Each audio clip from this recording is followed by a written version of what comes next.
Di belahan bumi bagian lain terdapat suatu tempat yang mencurigakan. Di dalamnya ada beberapa orang Korea yang dikurung di suatu ruangan.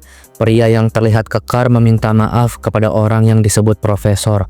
Profesor bilang ialah yang harusnya minta maaf karena si tentara ikutan dikurung karena mencoba menyelamatkan dirinya. Sang tentara merasa kesal karena misi penyelamatannya gagal akibat pengkhianatan informan yang memberikan info palsu sebagai jebakan. Datang suara dari balik pintu. Pintu dibuka dan seseorang memasukkan tahanan baru. Itu adalah rekannya si tahanan satu yang berpangkat sersan. Tentara satu mengumpat pada musuh bersenjata. Si musuh mengatakan sesuatu yang tak bisa dimengerti dan ia lanjut memukul tahanan satu. Tentara musuh pergi meninggalkan orang-orang Korea dalam kurungan. Sang letnan merasa dipermainkan. Letnan bertanya pada Sersan Kim kabar tentang para tentara lainnya. Sersan Kim jawab kalau dia tidak tahu. Belum lama kepergian tentara musuh tadi datang suara lagi dari balik pintu. Pintu dibuka dan terlihat tentara musuh yang tadi datang kembali. Tapi tentara musuh itu jatuh, memperlihatkan sosok berpenutup wajah di belakangnya yang bertanya, "Apakah kau Letnan Kang Ham-chan?" Letnan Kang Ham-chan bertanya, "Siapakah kau?" Orang itu tidak mengatakan apapun tentang siapa dirinya dan hanya memberi jawaban kalau kedatangannya adalah untuk menyelamatkan mereka. Mereka pun pergi melarikan diri bersama pria itu. Kang Ham-chan terkejut tentara musuh banyak yang sudah dikalahkan tanpa terdengar suara dari tempat ia dikurung tadi. Ham-chan tidak percaya kalau pria itu mengalahkan tentara musuh sebanyak itu sendirian tanpa ketahuan. Di depan muncul seorang musuh. Ham-chan bersiaga, ternyata yang muncul dua orang. Saat Ham-chan bersiap menembak, pria penyelamat itu bergerak terlebih dahulu dengan sangat cepat dan langsung melumpuhkan satu musuh dalam sekejap. Satu musuh lagi bersiap untuk menembak, tapi pria itu langsung melemparkan pisau membunuhnya dalam satu tusukan. Ham-chan terkejut melihat betapa hebatnya orang ini. Pria penyelamat memberi arahan agar mempercepat pelarian mereka dan ia akan mengatasi musuh. Ham-chan mengiyakan arahan dari pria itu. Tembak-menembak terjadi antara pria itu dan para tentara musuh. Ia berlari membuka jalan dengan menembaki musuh, sedangkan para tahanan Korea ikut di belakangnya. Ada suara gaduh dari depan, berarti ada musuh di sana. Kesempatan untuk Ham-chan buat ngebantuin pria itu karena dirinya merasa ampas nggak ngebantuin apa-apa. Tetapi pria itu malah lari menyerbu sendirian, membuat Ham-chan merasa sedikit kesal. Pria itu muncul dari belokan, mulai menembaki para tentara musuh dan langsung mengisi amunisi dengan gercep. Ham-chan yang mengikuti dari belakang merasa ngeri dengan kemampuan pria itu yang seperti monster. Akhirnya mereka tiba di luar bangunan. Pria itu memastikan keadaan terlebih dahulu, lalu memberi komando untuk menunggu selama 1 menit. Saat ditanya kenapa oleh Kang Ham-chan, pria itu melihat ke arah tahanan Korea lainnya. Di belakangnya terlihat kelelahan. Ham-chan yang tidak memikirkannya menurut pada pria itu. Melihat matanya dan tata cara bicara bahasa Korea pria itu membuat Ham-chan penasaran dan bertanya pada pria itu apakah dia adalah orang Korea. Tapi tidak ada jawaban yang Ham-chan dapatkan dari pria itu. Dan pria itu hanya mengatakan kalau waktu 1 menitnya sudah habis. Dan mereka pun melanjutkan pelarian melewati ladang rumput. Mereka pun tiba dan bertemu rombongan rekan-rekan mereka, tentara Korea. Ham-chan yang mengira rekan-rekannya dibawa ke tempat lain ternyata ada di sini. Ia pun bertanya apa yang terjadi pada mereka. Salah satu tentara menjawab kalau mereka diselamatkan oleh pria itu. Pria itu berkata kalau sekarang adalah waktunya ia berpisah dengan mereka dan menyuruh mereka untuk lanjut pergi ke arah barat daya untuk menemui rekan tentara yang lain. Terima kasih. Gak usah terima kasih, orang gua cuma ngerjain permintaan doang kok. Tetap aja saya harus berterima kasih karena kamu sudah menyelamatkan nyawa saya dan bawahan saya. Ham-chan mengulurkan tangan mau bersalaman, tapi sebelum pria itu menjabat tangan Letnan Ham-chan, dari balik semak ada sisa tentara musuh yang menembakkan mortar. Sang pria tentara bayaran yang menyadari itu menyuruh orang-orang untuk menunduk dan duar meledak. Ham-chan bangun kesakitan sampai-sampai tidak bisa mendengar apapun karena serangan kejutan tadi. Untungnya orang-orang tentara dan profesor baik-baik saja. Ham-chan mendengar ada baku tembak, Ternyata musuh dijatuhkan satu persatu. Saat dilihat, rupanya yang sedang menembak adalah pria tentara bayaran tersebut, yang walaupun terluka karena serangan tadi, ia langsung bertarung kembali. Kini wajahnya yang tadinya ditutupi kain kini tersingkap, membuat Hamchan tersadar ternyata tentara bayaran yang membantunya selama ini ternyata cuma bocah remaja laki-laki. 6 bulan kemudian, di suatu sekolah di Korea, para murid terlihat sangat menaruh minat pada seseorang. Rupanya ada murid baru pindahan laki-laki, namanya adalah Yoo Jin.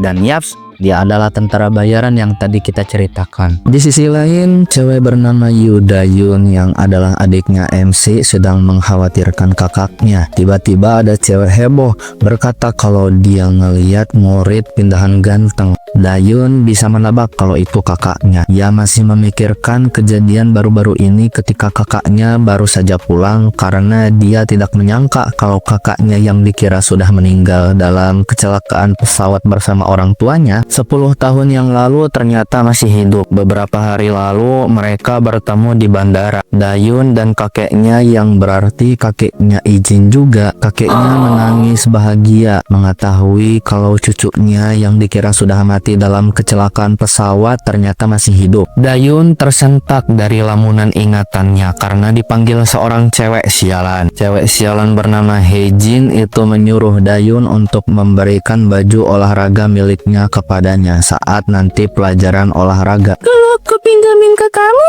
terus aku nanti harus pakai apa? Lu tuh biarin malah gak nyadar sama posisi lu sendiri. Lu mau gua hajar depan semua orang. Orang-orang yang melihat kejadian itu tidak bisa menolong Dayun. Scene kembali ke Yoo Jin. Dikatakan oleh sang guru kalau dia ini dulunya tinggal di luar negeri karena masalah pribadi. Bu guru nyuruh Ijin buat pergi ke tempat duduknya. Ijin mulai berjalan ke tempatnya. Lee Jae Hyung terlihat syirik kepada anak baru itu. Jo Hyuk Jin temennya ngasih kode buat ngelakuin sesuatu. Jae Hyung menyodorkan kakinya dengan niat membuat Ijin tersandung. Tapi MC kita berhenti tepat sebelum melewati kaki bau itu. Siapa yang gak kesel kan kita tiba-tiba mau disandung kakinya sama orang yang gak dikenal. Nah, si MC melototin Jae Hyung tuh. Bukannya sadar diri, si Jae Hyung ini malah apa lu lihat-lihat bangsat. Si Ijin yang masih ngeliatin Jae Hyung keingat sama kata-kata mayor Kang Hamchan kan, apapun caranya hindari bertarung ketika kamu tinggal di Korea. Aku bilang begitu karena aku khawatir pada musuhmu. Jae Hyung yang gak seneng dipelototin malah terus ngancem dan intimidasi. Ijin yang kelihatan makin kesal sama tingkah laku Jae Hyung ini ditanya sama guru, kenapa kamu masih berdiri di sana? Ijin minta maaf sama guru terus lanjut berjalan ke belakang. Jae Hyung ngira si Ijin ketakutan sama dia. Ijin duduk di kursi paling belakang di pojokan yang khas banget buat karakter utama dan kelas pun dimulai. Hai, nama saya Park Yung Chan. Namamu Yoo Ijin kan? Yung Chan ngelirik ke suatu arah, terus mulai berbisik ke Ijin kalau orang yang tadi mencoba menjatuhkannya adalah Lee Jae Hyung. Yung Chan minta pada Ijin untuk berhati-hati pada Lee Jae Hyung dan Jo Hyuk Jin, para preman kelas. Makasih. Bukan apa-apa kok. Kalau ada yang pengen ditanyain, tanya aja sama aku. Guru masuk memulai pelajaran di kelasnya. Ijin memperhatikan setiap orang dan suasananya yang ada di kelas sampai keluar jendela. Ia mengingat saat-saat dulunya di medan perang dan pelatihan yang ia lalui. Satu kata untuk apa yang ia rasakan sekarang, damai. Hari pun petang, anak-anak mulai berpulangan dari sekolah. Dayun terhenti melihat kakaknya sedang menunggunya. Ijin ingin pulang bersama katanya. Adiknya setuju dan mereka pun pulang bersama. Mereka diem-diem baik selama perjalanan. Yak, canggung. Ijin bilang gak usah ngerasa malu karena dia juga merasakan hal yang sama. Mereka lanjut terus berjalan. Tiba-tiba langkah kaki Dayun terhenti saat mendengar suara orang yang membulinya ada di sekitarnya. Itu adalah temannya Hejin. Dia melihat Dayun dan memanggilnya, membuat Dayun bingung apa yang harus dilakukannya. Teman cewek itu nanya siapa itu, dan cewek itu berkata kalau dia adalah orang yang selalu ditargetkan oleh Hejin. Cewek itu nanya, siapa beberapa orang yang ada di sampingnya. Apakah itu pacarnya? Dayun menjelaskan kalau dia adalah kakaknya. Ijin bertanya pada Dayun apakah orang itu adalah temannya. Dayun bilang iya, tapi orang itu malah nanya balik, emang gue teman lo? Gue tanya lagi, emang gue teman lo? Ijin menatap kelakuan manusia-manusia itu. Si Kribo gak senang diliatin kayak gitu dan ngancam kalau dia bakalan mati kalau ngeliatin terus. Kribo berdiri meninggalkan kursi dan menghampiri Ijin dengan songong gayanya. Ijin terus memerhatikan orang itu. Ia menilai kalau si Kribo itu terlalu tak berdaya untuk seseorang yang mau bertarung, karena si Kribo memperlihatkan seluruh titik lemah tubuhnya dan juga tidak membawa senjata. Ijin bertanya-tanya kenapa orang ini sangat percaya diri dengan ketidakberdayaan dia. Tiba-tiba perkataan Kang Hamchan teringat kembali membuat dia harus berpikir, biarin aja ah.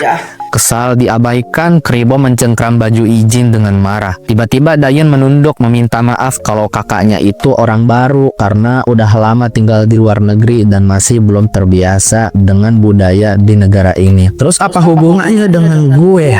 Ijin melihat Dayun ketakutan membuatnya tidak tega. Ijin menyingkirkan tangan Kribo membuat ia kesakitan. Ijin melepas tasnya dan melepas jas sekolahnya menghampiri Dayun adiknya. Menutupi wajahnya dengan seragam sekolahnya agar tidak melihat kejadian mengerikan yang akan segera terjadi. Bo menyerang dengan marah, tapi belum juga mendaratkan serangan apapun, ia langsung kena hajar sikutnya Ijin di muka dan langsung tumbang. Temannya yang melihat terkejut dengan apa yang terjadi. Ijin kini telah melanggar janjinya dengan Kang Hamchan. Sekarang temannya tidak terima dan bersiap giliran untuk menghajar Ijin. Ijin mendekati dua orang tersisa dan dengan cepat menghampiri si Falcon memberikannya pukulan membuat ia terpental dan tumbang dalam sekejap. Tersisa si cewek yang ketakutan. Bagian gilirannya akan dihajar. Ijin menatap garang cewek itu membuat ia semakin ketakutan. Dayun memanggil Ijin. Kini ia sudah melepas seragam yang menutupi wajahnya. Ia melihat dua orang tepar bertanya-tanya apa yang telah terjadi. Ijin yang enggak enakan sama Dayun meninggalkan wanita itu menghampiri Dayun dan mengajaknya pulang. Wanita yang masih ketakutan itu terkejut betapa berbedanya sikap Ijin yang tadi dengan yang sekarang. Dayun pamit pada cewek itu dan langsung pergi. Dayun bertanya apa yang sudah Ijin lakukan kepada kedua orang tadi. Ijin diam saja tidak menjawab, tapi Dayun mengerti apa yang sudah kakaknya lakukan. Dayun menjelaskan kalau di negara ini gak boleh melototin orang lain karena bisa saja menyebabkan masalah. Ijin juga bilang kalau di negara dulu tempat ia tinggal juga nggak boleh karena bisa terjadi hal yang lebih berbahaya. Benarkah? Terus kenapa Opa lakukan? Ijin melakukannya karena Dayun ketakutan. Mendengar jawaban kakaknya membuat Dayun tersipu malu. Singkat cerita, puting pun sumping. Keluarga Yu selesai makan malam. Kakek yang nggak mau ngerepotin Ijin minta dia buat istirahat aja. Ijin nggak mempermasalahkan hal tersebut dan nyuruh kakeknya aja yang istirahat biar Ijin aja yang nyuci piring. Ya udah tuh kakeknya nurut aja. Kakeknya tidak pandai memasak. Kakek bertanya apakah Ijin menikmati masakannya. Enak kok, aku menikmatinya. Kakek senang makanannya dipuji. Dayun bahagia bisa melihat kakeknya terlihat senang. Kakek bertanya tentang hari pertama Ijin bersekolah di Korea, apakah ada masalah? Ijin berkata tidak ada masalah. Mereka pun mulai beranjak tidur. Sebelum tidur, Ijin mengingat saat-saat pertama kali ia bertemu Dayun dan kakeknya, dan juga momen-momen yang ia alami baru-baru ini sebagai keluarga. Dahulu ada pesawat yang terguncang, keadaan panik, masker oksigen darurat terbuka. Ijin yang masih kecil dipasangi masker oksigen oleh ayahnya. Keadaan pesawat semakin parah. Ijin dipeluk ibunya, semakin takut dengan apa yang akan segera terjadi. Pesawat terbakar, mengalami jatuh kecelakaan. Ijin terbangun dari mimpinya, mimpi masa lalu yang sangat mengerikan. Jam menunjukkan pukul 7 lewat, menandakan hari sudah pagi. Ijin keluar dari kamarnya, melihat adiknya sedang menyiapkan sarapan. Ijin bertanya, di mana kakek? Dayun menjawab kalau kakek sudah berangkat kerja dari subuh. Kakeknya mengambil cuti sejak kedatangan Ijin, jadinya dia harus kembali lagi bekerja hari ini. Dayun pamit berangkat sekolah duluan. Ia pun pergi menyisakan Ijin sendirian di rumah. Di sekolah, si jelek sudah melaporkan kepada Hejin tentang kejadian kemarin. Ia khawatir apakah dirinya akan baik-baik saja kalau terus membuli Dayun. Mengingat tatapan yang dilemparkan oleh Ijin, lalu ia membulatkan tekad untuk tidak khawatir karena kakak atau abangnya Hejin adalah jagoan nomor 1 di antara siswa kelas 3 di sekolah ini. Ijin berpindah pada Dayun yang tiba-tiba kepala belakangnya dipukul. Saat dilihat, rupanya Hejin yang ada di belakangnya. Hejin menyuruh Dayun ikut dengannya. Saat ditanya kemana oleh Dayun, dia malah merendahkan Dayun, menganggap Dayun menjadi sok jagoan karena dilindungi oleh kakaknya sekarang. Dayun tidak bisa berkata-kata. Hejin menyuruhnya untuk ikut dan tetap diam, kalau tidak mau dihabisi. Mereka membawa Dayun ke tempat sampah. Hejin menendang Dayun sampai terjatuh. Hejin menceritakan tentang kejadian kemarin. Ia menjelaskan kalau orang yang Ijin hadapi kemarin adalah teman abangnya Hejin, pentolan nomor 1 di antara siswa kelas 3. Ia mengungkapkan kalau Ijin sedang berhadapan dengan kakaknya. Apa yang kau lakukan ke opaku? Lu pikir aku nggak bentak siapa anjing? Dayun merasa bersalah karena dirinya Ijin jadi ikut terlibat masalah. Dayun berdiri segera berlari untuk mencari Ijin. Di kelasnya Ijin, orang-orang tampak terlihat takut dan khawatir karena banyak gerombolan preman sekolah yang datang ke kelas mereka. Tiba-tiba dari pintu kelas datang Dayun memanggil kakaknya dalam keadaan baju kotor dan wajah terluka. Tidak lama setelah itu, Hejin datang menyusul Dayun. Ijin yang melihat apa yang telah menimpa Dayun tidak akan membiarkannya begitu saja.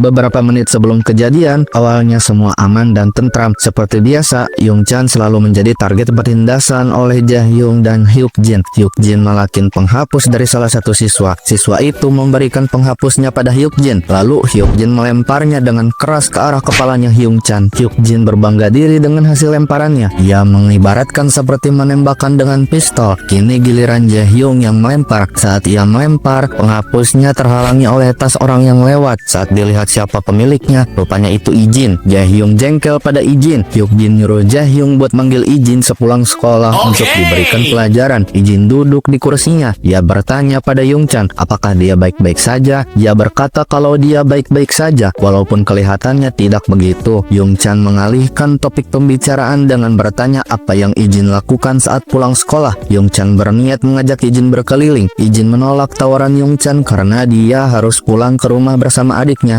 Yongchan baru tahu kalau Ijin punya adik. Ia bertanya apakah adiknya adalah murid pindahan juga. Ijin menjawab kalau adiknya sudah ada di sekolah ini sebelum ia datang. Yongchan penasaran siapa namanya. Ijin berkata kalau namanya adalah Yu Dayun. Yongchan yang mendengarnya terkejut dan memastikan kembali apakah Yu Dayun yang dimaksud adalah Yu Dayun anak kelas 1. Emangnya kenapa? Tanya Ijin. Yongchan menceritakan kalau Dayun adalah anak populer saat SMP karena dia imut dan juga pintar sehingga membuat banyak anak laki-laki yang tertarik sama Dayun. Tapi ada perempuan yang gak suka sama Dayun karena cowok yang dia suka malah lebih milih Dayun. Alhasil Dayun pun mulai dibully sama cewek itu. Ijin bertanya apakah semua orang hanya melihat itu terjadi dan tidak membantu. Yongchan menjelaskan itu karena kakak dari perempuan pembuli itu adalah Kim Kiso, seorang preman puncak di kelas 3. Makanya orang-orang pada gak berani nolongin. Terus juga keadaan Dayun semakin sulit karena dia sekarang berada di kelas yang sama dengan pembuli itu. Ijin teringat pembicaraan di rumah di mana kakek bertanya kepada Dayun apakah kehidupan sekolahnya baik-baik saja. Dayun bilang tentu saja karena ia adalah anak pintar di sekolahnya. Tapi Ijin melihat betapa suram ekspresi adiknya. Ijin berterima kasih karena Yongchan sudah mau memberitahu hal tersebut. Setelah diam sejenak, tiba-tiba seorang siswa kribo menendang pintu kelas masuk membawa banyak orang. Hyukjin bertanya apa yang mereka lakukan di kelasnya. Seseorang menjawab kalau mereka di sini karena ada yang harus dilakukan. Orang yang menjawab tadi adalah Kim Kiso, preman puncak yang ditakuti orang-orang. Si cepak menunjuk target. Target itu adalah Ijin. Kalian kalah sama orang yang kelihatan menyedihkan ini. Udah gua bilang kita itu cuma lengah. Cih, alasan sampah. Kiso memanggil Ijin, menyuruhnya untuk kemari. Ijin berdiri menghadapi Kim Kiso sambil terus menatap ke arahnya. Kiso gak suka diliatin kayak gitu dan mulai nyuruh anteknya buat bawa Ijin. Tiba-tiba Dayun datang dengan keadaan pipi memar dan baju kotor. Sepertinya itu gadis pesuruh Hejin. Oh sial, aku cemburu sekali melihat adik yang mengkhawatirkan kakaknya. Ngomong apa kamu? Aku juga khawatir kalau kakakku kena hajar. Dayun melihat kakaknya dikepung oleh komplotannya Kim Kiso. Dayun menangis meminta maaf, merasa bersalah karena telah membuat kakaknya terlibat masalah. Dayun, kamu tidak perlu meminta maaf. Maaf, Pug.